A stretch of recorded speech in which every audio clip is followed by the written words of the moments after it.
Hey, I'm Elizabeth and welcome back to my channel. I've gotten a lot of feedback wanting to know about what it is to identify as androgynous and really what it is to me and how I was able to, identify myself as androgynous. So I like to talk about my identity and how I kind of figure it out and what works for me. So let's break it down to 3 levels. To me, we have gender expression, and then we have, for me, sexuality. For gender and how I feel, I use different terms depending on who I'm talking to and how I feel. One thing is androgynous, which, to explain all this, let me kind of explain the binary. The gender binary is what we call it. So we have female and we have male. And I am androgynous. And androgynous is the definition you can look up, but to me it is the mix of female and male. So I identify as that way. I used to also say gender fluid, which means like water or like a fluid, it can fluctuate one or the other. But I find out that's how I express myself more. So, which means I can also identify myself as genderqueer. And what that means is that I identify as something other than cis, the gender I was born with, which is female. I still use she, they, or he pronouns. I do not care what pronouns. But that's just my personal preference. It does not go to anyone that is non-binary or to anyone that has a very specific pronoun they would like to be used. Please respect that. Just in my case, right now in my life, I do not have a preference. I still get called she, and I'm completely okay with that. And I don't correct anyone because there's no correction to be made. I still may call myself female. I still may call myself by my birth given name, which is Elizabeth. When I am presenting more masculine, I may go to Eli, or some people call me Liz, but that is my gender. Genderqueer just means I'm something different than what I was born with, which is female, like I identify differently or how I feel. Or you have gender fluid, which can fluctuate, or just androgynous, which is the mix of the 2 genders on the binary spectrum. And then you have non-binary, which is a gender that is pretty much an umbrella term, just a lot of smaller terms underneath it and labels. I've learned that, to me, it is under the non-binary umbrella, and I am non-binary, but I still only look at the binary scale for my specific taste, which that just means I do not really see a difference of what is feminine and masculine, and I mix the 2 together. So it just depends on how I feel.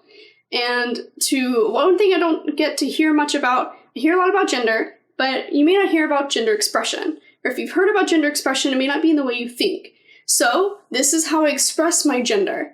I express myself, and it may be different from how people can identify.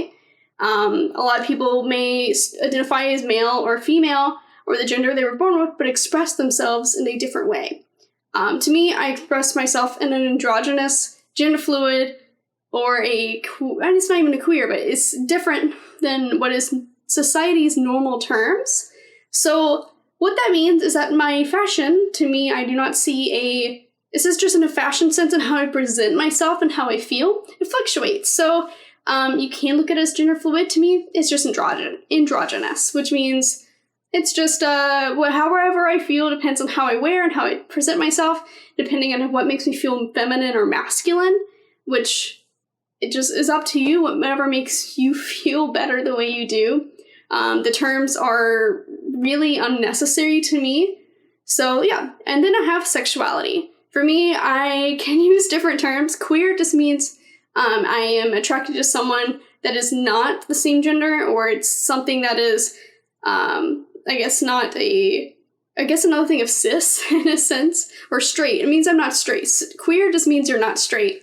To me, I say I'm a lesbian most of the time just because I am attracted to females. But if you just keep it queer, it keeps your options open for yourself, and you don't have to come out later on. That's just how it worked for me. But I learned that I was a lesbian when I was in high school, and same thing with androgynous. I kind of found out all at the same time, and I never had to really come out with my gender as much. I just always said I was androgynous, which to me felt more of an expressional way of how I express myself, but I realized later on it had to do with gender also. Those are the 3, what I see as spectrums of what you could be, how you feel and how you identify as. That was personally my experience. Any tips for people out there who think they're androgynous is to just break down barriers and what you think is feminine and masculine. That helped me so much. Fashion was a big thing for me. I have an entire podcast episode that I just released the other day about fashion with my really good friend Kaz. He is a trans man, and we both go into what it's like to dress and feel androgynous. Even though he uses he pronouns, and I do not care my pronouns, we still feel sort of the same when it comes to fashion, but we have different circumstances because of our gender. So there's a whole podcast on there about that. It will be in the link down below. And if you ever want to know about fashion and androgynous to me and my circumstance, it's on my Instagram. I have always started following people and finding people who I looked at as like, oh, I want to be them. That was a good indication as to what my gender was and my expression and sexuality was. I would see people that was gay or non-binary or androgynous and gender fluid or gender queer. So many terms out there. But I think another piece of advice is to, one, follow them, and two, don't think too much hard on labels. Think about how you feel and like how you would describe yourself and how you feel and how you present yourself, even in sexuality, and just kind of some terms line up with you and some don't. I only use the terms really to tell others, but it's not even really to tell myself, because the biggest thing is to be sure of yourself first.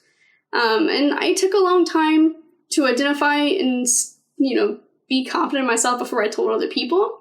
And coming out was only a thing for my sexuality, and this is only in my case, not for gender. And I mean, just try everything. Clothing, whatever side, whether you want to go to the male side or female side, it shouldn't matter. Dress however you dress, and this can go to anyone. But there's a whole podcast explaining all of that in the link down below, where we go in depth. And we'll have a whole series coming out of how fashion worked for me, whether it's haircuts. I know I did a haircut video a year ago that's gotten a lot of feedback, and I really want to follow up with this. Hair to me it's whatever you make it. No haircut is feminine, no haircut is masculine. To me, whatever makes you feel more confident, whether it's short or long, have fun with it. I am growing mine out now, which this is about the length that I had it last year when I cut it for my hair being down to here. So seriously, just have fun. That was my experience and how I identified, and it took a lot of growing, and it's still an everyday battle of assuring myself who I am and who I want to become. So please just have fun with it and experiment. And as long as you're happy, that's all that matters. So have a good day.